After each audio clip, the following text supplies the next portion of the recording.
The smell of warm wax wafts from the chamber where guest lists are being copied, and this warm, almost sweet air mixes with the dust knocked off silk cloaks after long bows.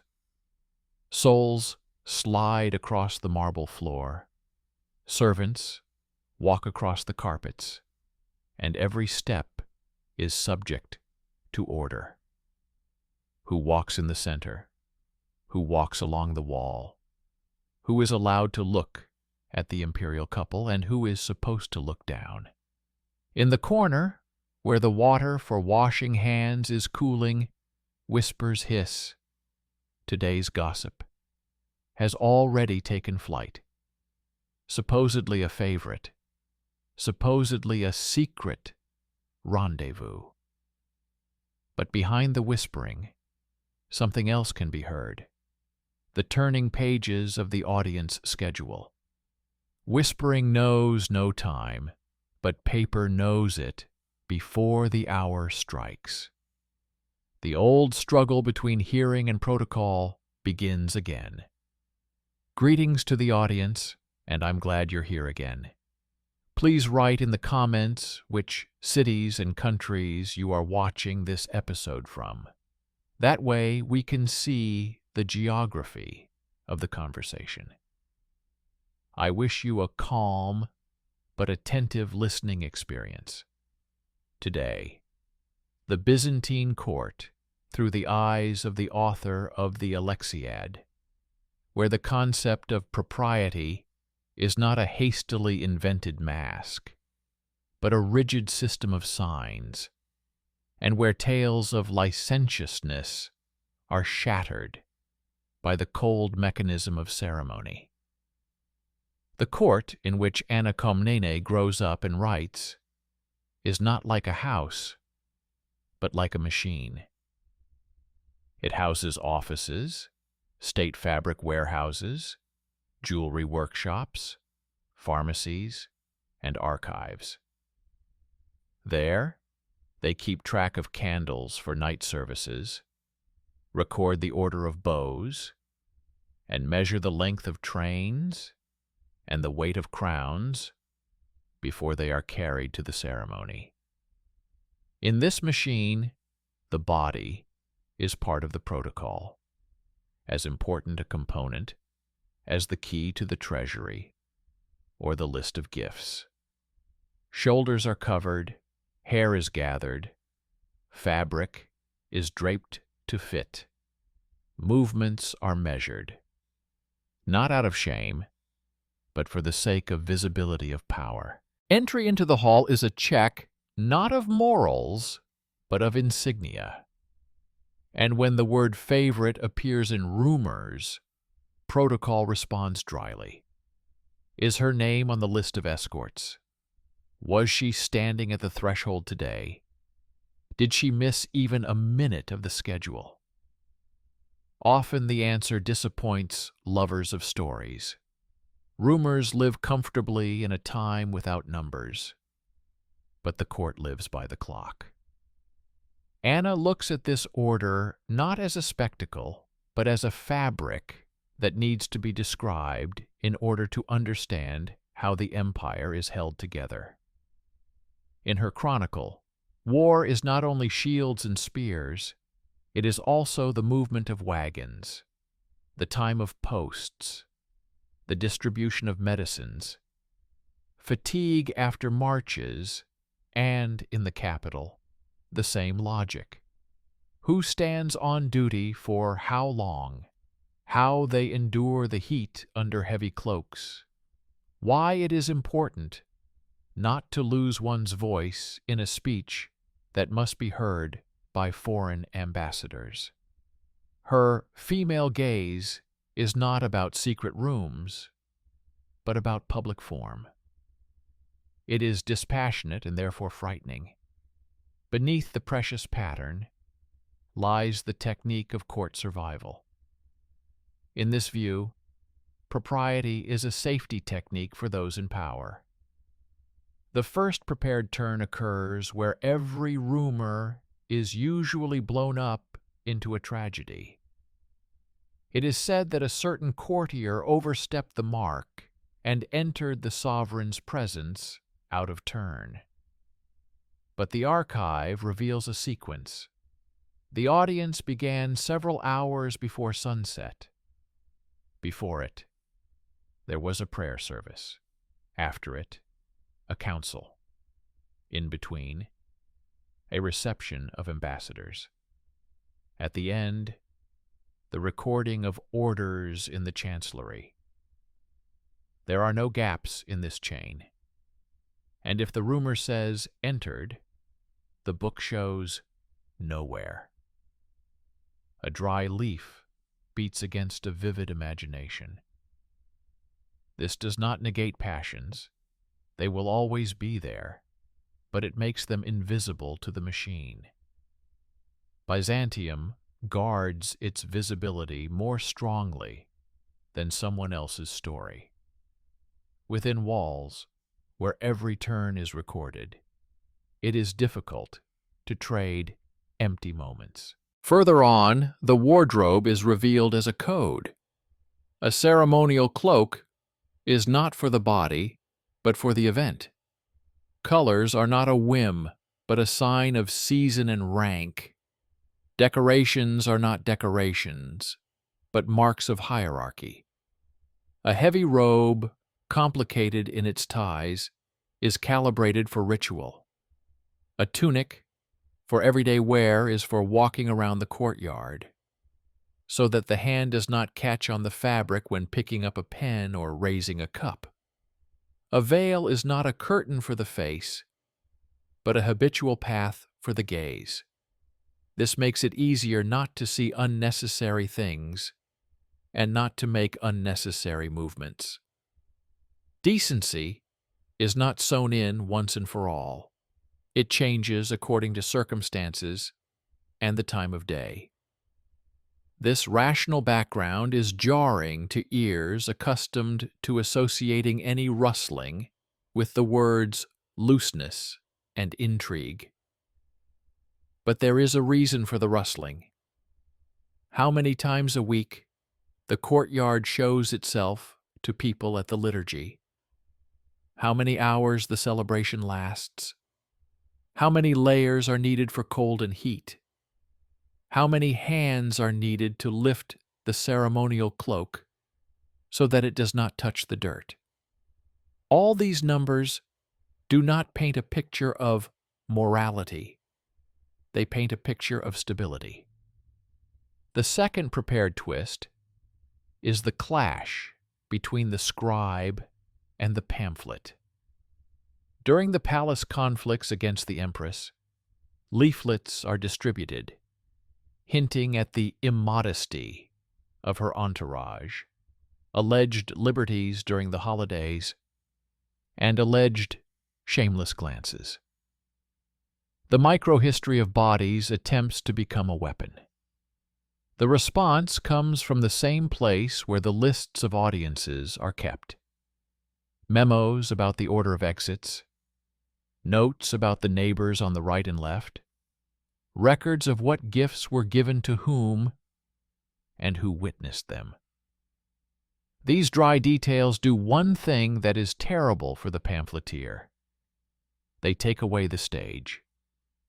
The figure they tried to imbue with drama turns out to be nailed to the wall of protocol like a nail. She stood there, looked there, held that. Not because it should be so, but because it is recorded that way. Strangely enough, the Byzantine archive is capable of being more humane than rumor. It does not allow a person to become someone else's legend. The third prepared twist is medical. Court discipline punishes not so much sin as disorder. During long services, adults faint from the stuffiness. Their shoulders rub from heavy clothing. Their heads ache from hair stuck under their crowns. Infections come with northern troops and southern merchants. This is not written looseness. It is the real vulnerability of bodies that are supposed to stand beautifully and for a long time. And here, etiquette again turns out to be a safety technique. Prearranged hours for prayers, breaks for water, seasonal changes of clothing, especially strict measures for the sick and for women, whose heads often suffer from heavy headdresses. What we see is not an embellished story, but fatigue and the price of a nod that must appear light. Anna notices precisely this. Military wounds and palace migraines belong to the same account book. And if care is recorded in advance in this book, then propriety works. If care is forgotten, the body takes revenge, and the court pays with its reputation. Against the backdrop of these twists and turns, the myth that Byzantium was mired in bedtime intrigues sounds like the diagnosis of an outside observer who has never seen the duty roster. The court cannot breathe if the order is turned into chance. Therefore, even the opposition of love versus law is blurred. Love exists both within and beyond the walls, but it does not control the doors. They are controlled by servants with signs, scribes with quills, archivists with ropes for scrolls, women who know the price of a headache under gold, and men who have fallen face down on the floor from standing in line for so long. This combination is not morality, but effort. It does not embellish people, but it does not make them worse either. It gives them a chance not to die from celebration and not to destroy the country because of a poorly laid carpet. Anna, taking on the role of author, makes another important gesture. She places everything she sees in chronological order. Trips, embassies, illnesses, ceremonies. Her text does not like foreign synonyms for shame. It likes consistency. When she describes important meetings, she talks about routes and steps, about the time for candles and oaths, about the order of proceedings, about where everyone stood and why it matters. Not for the sake of beauty, but for the sake of accuracy, in a world where accuracy equals security. Contrary to myth, her feminine gaze does not seek to lift the veil. It seeks to show how the veil is attached to the wall. There is a nail here, a knot there, a pattern here, which means it can be repeated or corrected. That is why the first conclusion of this story is sober.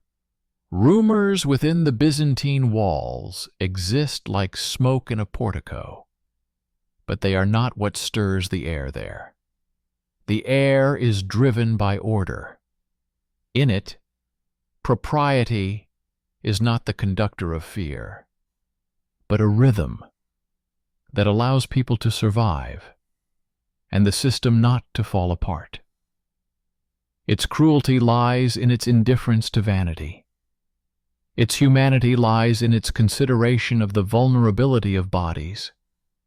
And when the opposition launches leaflets, its weapon tries to strike at the weakest point, the body as the bearer of shame. The archive responds differently. It restores the body to its place in the ranks and protects it from being turned into an image. This is the cold machine of protocol that Anna describes without enthusiasm or pity. In the following parts, we will see how this mechanism will survive the next blows, from its own courtyard, from external enemies, and from those who confuse concern for form with power over people, and how the chronicle will defeat the pamphlet not with beauty, but with consistency. Meanwhile, the inner life of the palace is made up of little things that don't make it into the rumors, but control every step. The smooth surface of the ceremony is maintained in the fabric warehouses, where female officials and servants, adults with tired but precise eyes, sort cloaks by season, check the embroidery for strength, and count the ribbons for ties and hems so that they do not break during long entrances. In the neighboring rooms lie scrolls with notes about which shades are allowed for a particular rank on a particular day, how the color of the floor stone matches the color of the tunic, so that the ambassador's gaze does not stumble over visual noise. In this household, the female gaze is not intimate, but productive. The hands of adult women keep pace with the machine, which is usually associated with male titles. When Anna looks at this order, she does not look for secret passages, but observes the fastening knots. It is important to her that the cloak lies flat, because if it falls at the feet, not only the bearer will stumble, but also the ambassador. And then the schedule for the whole day will be disrupted, and with it, conversations about taxes, army salaries, and grain for the capital. In her logic, fainting under the crown and delays in bread distribution are one and the same type of failure. This is how a cold ethic of responsibility emerges. Propriety is not a decoration, but insurance against political disaster. This insurance is based not only on things, but also on bodies. The palace has its own physiology. Long periods of standing, heat from candles, winter cold in stone galleries, the weight of metal on the head and chest. Bruises and abrasions are recorded in medical notes alongside reports on the consumption of ointments and bandages. Migraines are treated with dark rooms and water with vinegar. On hot days, the order of exits is revised so that adults do not fall from the stuffiness onto the carpet, which then has to be cleaned by a whole team. Decency in these conditions means saving on suffering. Pre-arranged breaks for water, pre-lightened headdresses for those who stand longer, the statutory right to retreat, a step into the shade for those who wear heavy crowns. Such nuances sound boring and hearsay, but they are responsible for the well-being of living people and the sustainability of rituals. Where measures are taken, people are less likely to die of exhaustion, and business conversations, covered up by celebration, are less likely to be interrupted. While fabrics rustle in the closets, another currency circulates in the corridors: paper. Exit books, witness lists, guard notes, gift delivery records, registers of lodgings for ambassadors, registers of court hearings for the next day. This paper contains the answer to the favorite subject of pamphlets: night freedom and secret visits. A visit that did not pass through the gates must pass through people, and people leave traces. The changing of the guard records the time. The servant puts used candles in a basket. The doctor notes the consumption of oil for the lamps. Even if the image of a secret meeting arises in someone's mind, it is shattered by these minor reports. The archive, which Anna respects formally, turns the moral conversation upside down. It demands not feelings, but evidence. And when the opposition sends leaflets with hints around the city, the office responds not with anger, but with consistency. Last night this happened. At this time, these doors were open. These were sealed. These were under the supervision of eunuchs who had a list of names and a seal in their hands. Dry boredom does what loud denunciation cannot. It deprives the ear of its foundation. Here we see the first major gap between myth and document.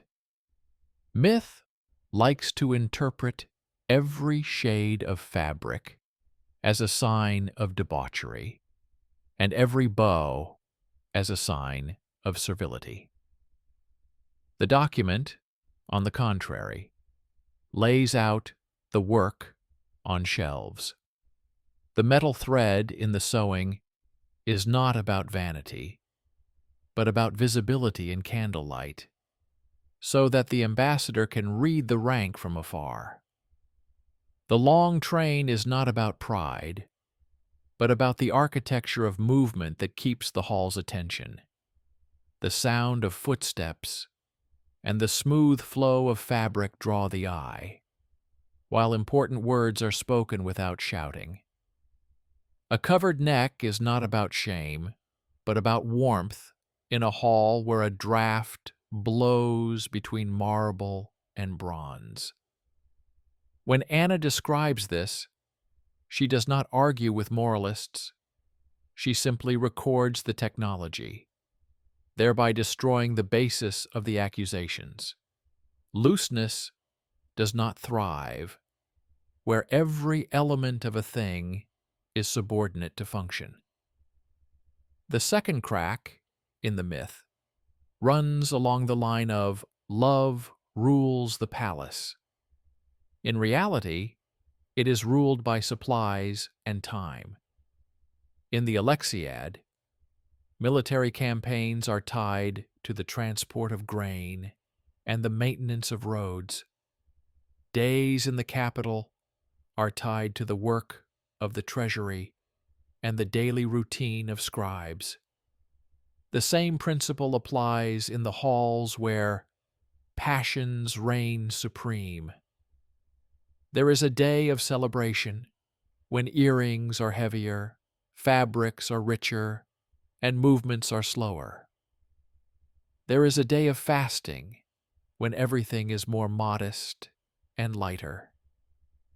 There is mourning when gold disappears from view and only the cold gleam of stone and voices without pomp remain.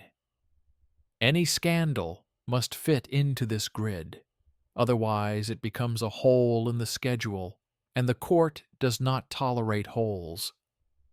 When the opposition to the empress spreads rumors of immodest revelry, the sequence of rituals dispels them as impersonally as the wind dispels smoke. During prayer time, you can't dance because the number of voices, lamps, and candles has already been set. During reception time, you can't switch people's places because the keys and seals have been accounted for. It sounds cruel, and it is. The machine cuts out chance, even if there's something human about it. But according to Anna, it's this cruelty that saves the country from screams. The third line is female rationality in managing what is usually referred to condescendingly as the wardrobe. The empress, court ladies, craftswomen, and key keepers hold that part of the palace's power that is easy to overlook. This is not behind-the-scenes influence, as later retellings like to say, but estimates and schedules. How many hours a person can endure under heavy fabric without rest? How many times to change the bandages on the head in the heat? Which oil will not ruin the hairstyle under the crown and cause pain by evening? Which colors will not dazzle ambassadors from northern lands, accustomed to less bright light? How many hands are needed to prevent the dress from catching on the spikes of the guard's shoes? There is no sophistication in this chain, only experience and respect for the body. To accept decency as a system means to accept that the system can protect. And Anna, describing decency, is not thinking about moralizing, but about the width of a step on marble, so that adults who are going on a trip tomorrow and conducting negotiations do not fall. While this economic mind ensures a smooth surface, the disease reminds us of itself with a language that does not like colors. Periods of fever cover the capital. Joints ache in cramped rooms. The corridors smell of vinegar. And those who have been overcome by weakness sit on the stairs. During these seasons, ceremonies are shortened without fanfare. Less singing, more pauses, lighter decorations. This is not piety. It is a sanitary necessity. And at this moment, the meaning of the document becomes clear again. The paper records the relaxation as the norm, not as an exception, and thus disarms the malice of opponents who are ready to declare any adjustment a sign of debauchery every time. If the court is able to take a step back for the sake of living people, it remains the master of the rhythm, not a prisoner of rumors. If it is unable to do so, it loses not to morality, but to disease. Meanwhile, a second front is forming outside the palace walls. Pamphlets and rumors that like to portray the empress and her entourage as a source of looseness. Anna responds to this not by defending her honor, but by painting a picture of procedure. How seats are assigned, how headdresses are fastened, how scrolls are handed over, how mourning is introduced, how colors are removed. These lists seem cold, but they work as an anti-myth. The pamphlet lives through the image of the face, the document through the image of the place. A person becomes stronger when their place is clear. A woman becomes stronger when her role is recognized not as a piece of secret influence, but as part of a public machine. In her portrayal, the female gaze is not enchantment or gossip, but the ability to take vulnerability into account and translate it into a rule. And this is what irritates the opposition the most. Rules are incorruptible to hints. Flare-ups of external war increase tension. Ambassadors from countries where people dress differently and pray differently arrive with their expectations and interpret any breach of etiquette as contempt. Anna understands this as keenly as she understands the logistics of the front. She shows the courtyard as a transit point for signs between worlds. If a cloak lies unevenly, it is not just a seamstress's mistake. It is a lack of respect for the eyes of a foreign world. If a headdress is chosen without measure, it is a reason for cold revenge in letters that will go overseas. And again, propriety sounds not like morality, but like diplomacy. At the moment when they wave their papers, calling other people's scarves a challenge, the archive responds with a catalog. On such days they wear this. On such days they wear that. For such and such reasons. Boredom defeats rage because rage cannot count. Resistance, of course, does not give up. It looks for a breach in places where the paper is thinner. For example, in everyday corridors, where people get tired and break their pace because the night was long and the lamps smoked more than usual. In the scroll distribution area, where a delay of a couple of minutes gives life to new fantasies. At the doors of almshouses, where tired servants let some people in before others.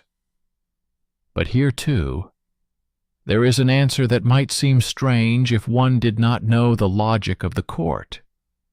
Control is tightened not according to whim, but according to time.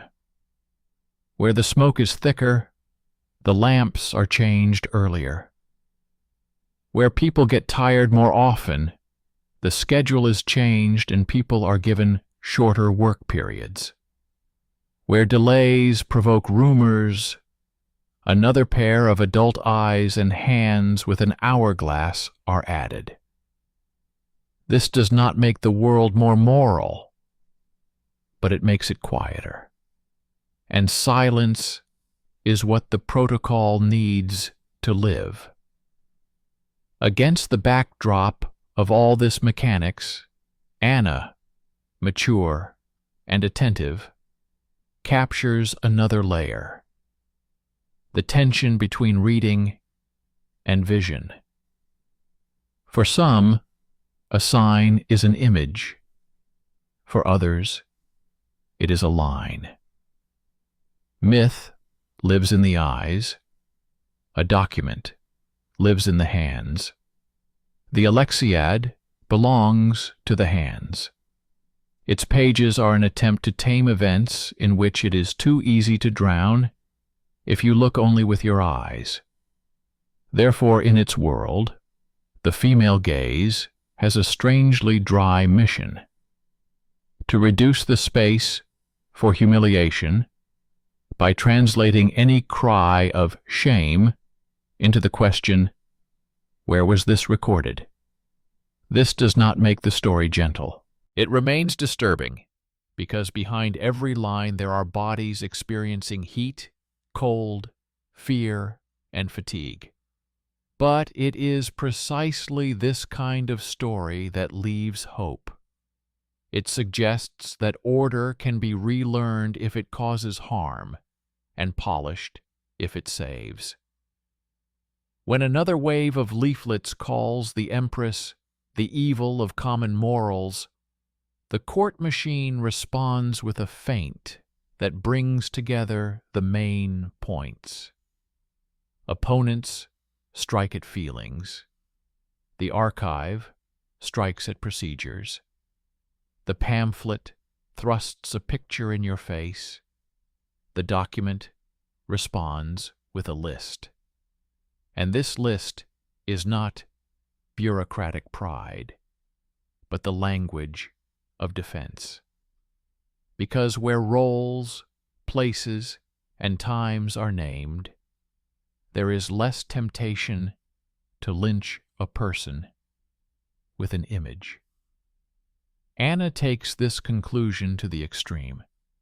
In her interpretation, Byzantine decency is not a cover for vice or a club for the unloved. It is a prosthesis for the weak body of the system, which is tested every day by stairs, heat, stone, and the human eye. And if the protocol is cold, it is only because it must be stronger than the hot rumor that kills the living. In the next section, we will see how this coldness withstands real blows. Accusations of using female power for the sake of relatives, attempts to turn the ceremony into a farce, persistent attempts to bring the dispute out of the archives and into the public square, and how the archives, seemingly the most lifeless participant, put an end to it all. The archive, on which the court so relies, cannot exist without people. And it is here that a new tense round begins. The techniques of silent management of visibility are confronted by an intelligent opposition that learns to circumvent the paper without arguing with it directly. Instead of loud accusations, there are hints of inappropriateness, which cannot be measured with a ruler. In response to this viscous attack, the office does not issue excuses, but launches a barrage of small, almost imperceptible orders. On holidays, where there is more light and more eyes, they steal colorfulness in favor of muted tones. During periods of mourning, they shorten the steps so that fewer people fall from weakness. At the doors, they add adult guards with hourglasses so that each entrance is counted like a step of an infantry column. At the same time, another language of accounting appears in pharmacies. Pain and fatigue are recorded in books as risk factors for the failure of the ceremony. This language hurts the ears of those who like to talk about morality, but saves the heads of those who stand under heavy headdresses. The result is an unspectacular compromise. Less glamour, fewer weak spots, fewer reasons for leaflets that feed on fainting spells and stumbling blocks. And if this compromise seems cold, it is because it is the cold-bloodedness of a machine that keeps the country from a scene of shame. During these same months, Anna's letter becomes even drier. She insists on consistency, where there is simply no room for ridicule. Her notes include not only names and titles, but also the alternation of fast days and holidays, the order of seat allocation, and transitions between halls. She notes a cruel truth. Rumor prevails where there is emptiness. The void arises from fatigue, from a lack of fuel, from a poor budget, from untimely repairs. Therefore, her female gaze is not decoration or confession, but the craft of patching holes. Patching is preheated waiting rooms for adults, covered with heavy fabrics. It is a supply of headbands to relieve headaches without ruining one's appearance. It is strict time control in places where the eyes of strangers might try to see freedom. All these measures do not cancel out the cruelty of the world. During the hungry weeks, the stone corridors are filled with the sour smell of vinegar, which is used to relieve weakness, and those who have been overcome by dizziness sit on the stairs. But it is at this time that the protocol shows its human side. It does not punish weakness, but redistributes the path so that it does not become fodder for pamphlets. The opposition, unable to break through the foundation, goes around it and strikes a blow against women's participation, calling it the invisible bridle of the court. Anna has the most difficult defense ready for this, not idealization, but a cost estimate. She shows that the bridle is the keys to the storerooms, the acts of issuance and return, the reports on the time spent wearing heavy headdresses, the orders to reduce going out on hot days for those who fall more often, adult women, who maintain the appearance of what is happening, make decisions not because they like power, but because they are entrusted with pain. And it is here that rumors seem particularly cruel. They do not see the people who count candles at night, so that they will not be ashamed of the soot on their faces in the morning. They do not read the doctor's notes, where migraines are listed alongside the consumption of oil and bandages. Anna translates all this work into the language of sequences, where the word decency means not beauty stolen from life, but a safeguard against humiliation.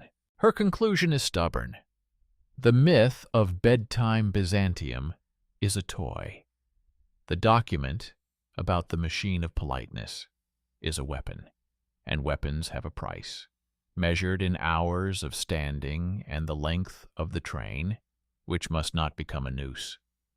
Outside, war begins to press in, and protocol, it would seem, must give way to the obvious cause, bread and the sword.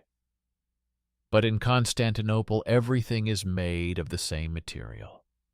Corridors, staircases, lists, receptions, mourning for the fallen, and dress for the living.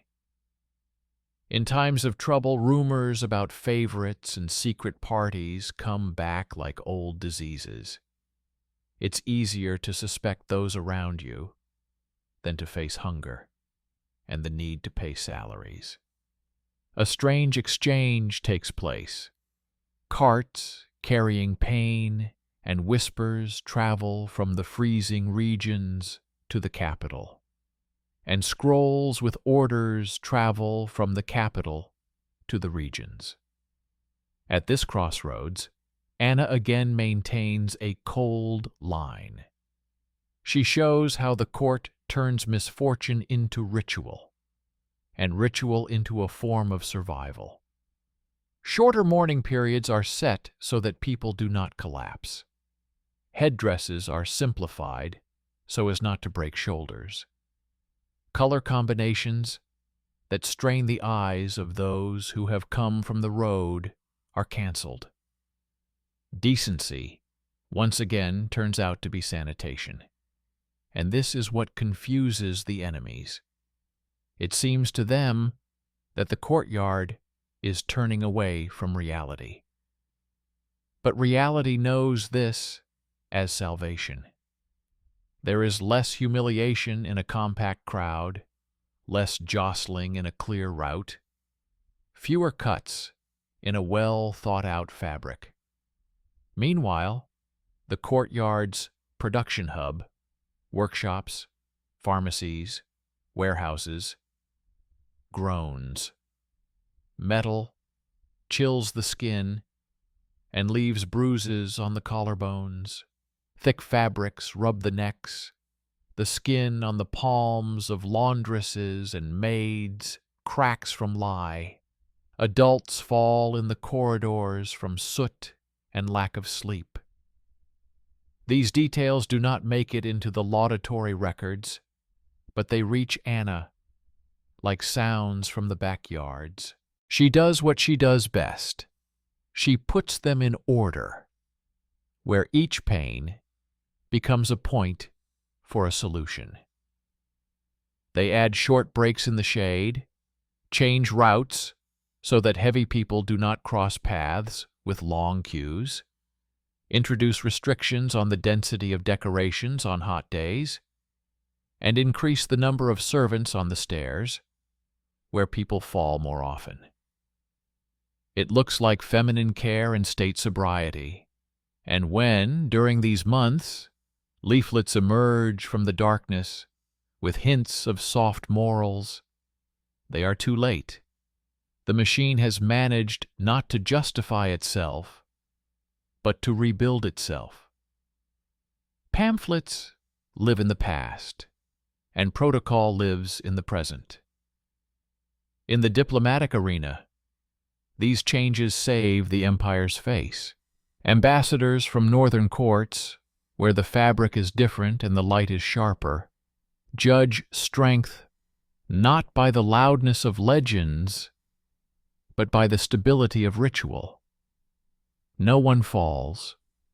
No one speaks in a hoarse voice. No one touches their forehead with their hands to relieve pain. No one pulls at their clothes like a dusty skin.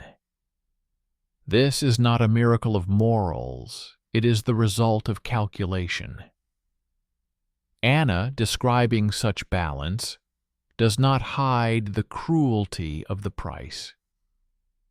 The price is the fatigue of adult women whose hands hold heavy fabric in the right position, and adult men whose knees remember stone. The price is the invisible labor of hundreds who will never be mentioned in lines of praise. But it is precisely this invisibility that is a deliberate policy. When only what should be seen is visible, there is little room for hearsay. The end of this part sounds quiet. Another package of pamphlets enters the archive, where the same old motifs are packaged in new words. The office does not argue. The bookbinder ties the threads. The clerk writes in the dates. The guard hands in the duty rosters. The doctor brings a note about reducing heavy headdresses in the heat. The keykeeper confirms the times of issue. At this moment, it is clear. The archive did not win. It simply survived and forced everyone who wants to talk about decency through someone else's mouth to survive as well. The machine did not beautify the world, but it gave it a rhythm in which there is less chance of disgracing the living. The final move in this story is human, because without people, paper falls silent. The last days of this chronicle bring together all the threads in one room: rumor, protocol, pain, fatigue, women's work, men's bearing, the lazy anger of the opposition, and the cold mind of the archive. The court is preparing a grand ceremony, which will be attended by ambassadors, the army, the clergy, and officials. The opposition hopes for a failure, someone's weakness, someone's downfall, someone's wrong move.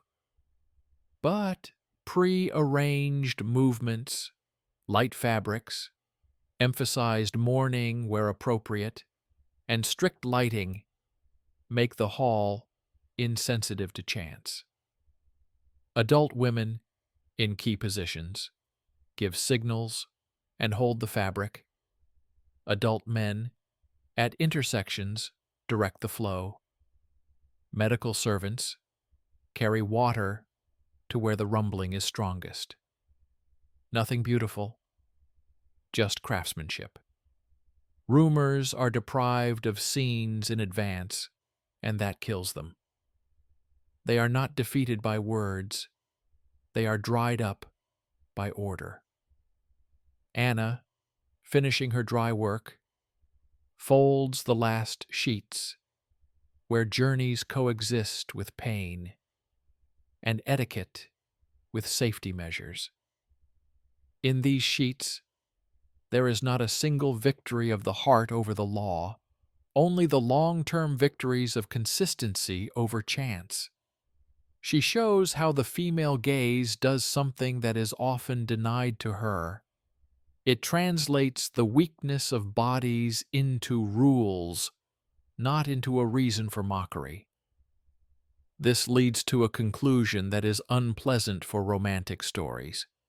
Decency is not a covenant of shame, but an agreement on boundaries that protects everyone from the greed of others for spectacle. There is cruelty in the agreement. It will not embrace you, but it will not throw you under the bus to those who are used to feeding rumors. And when another pamphlet tries to stir up the old wave of bedroom Byzantium, the response is not a flame of rebuke, but a cold catalogue. Day, hour, place, composition, weight, length, temperature, duration. The people whose hands held this machine grow tired and leave, but the archive remains. It does not contain proof of purity, but rather a map of the rhythms by which large bodies, empires, courts, armies, live. This map includes pain, fear, and fatigue. It is made of stone, fabric, oil, wax, and the attentive eyes of adult women who for years maintained visibility, not allowing foreign hands to turn their labor into a dirty joke. This is the final, simple truth. Myth loves the story of Byzantium drowning in bedtime intrigues. The document responds with the story of Byzantium standing on its own 2 feet, thanks to the cold machine of protocol, and those who did not confuse the female gaze with decoration. The outcome is decided not in the bedroom or in the square, but in the bindings, where days lie at equal distances, where fatigue is not shamed but counted, where decency does not mean be silent but do not humiliate. Because this is how living people survive in the long shadow of the empire, not with the beauty of legends, but with a rhythm in which there is no place for the shame of others. There remains a short choice, the most humane and the quietest. To continue counting when you want to scream, and to continue protecting when you want to argue. Not to allow the leaves to steal people's labor, and not to allow protocol to break the pain where it can be endured with wisdom. This silence is the success that the courtyard is capable of. It does not shine or call for applause, but it opens a corridor where one can walk without falling, and where a stranger's step will not become a spectacle for someone's revenge. In this silence, Anna leaves us, with an archive that breathes slowly, with machines that must be cold, and with hope that is always in the hands of those who know how to count.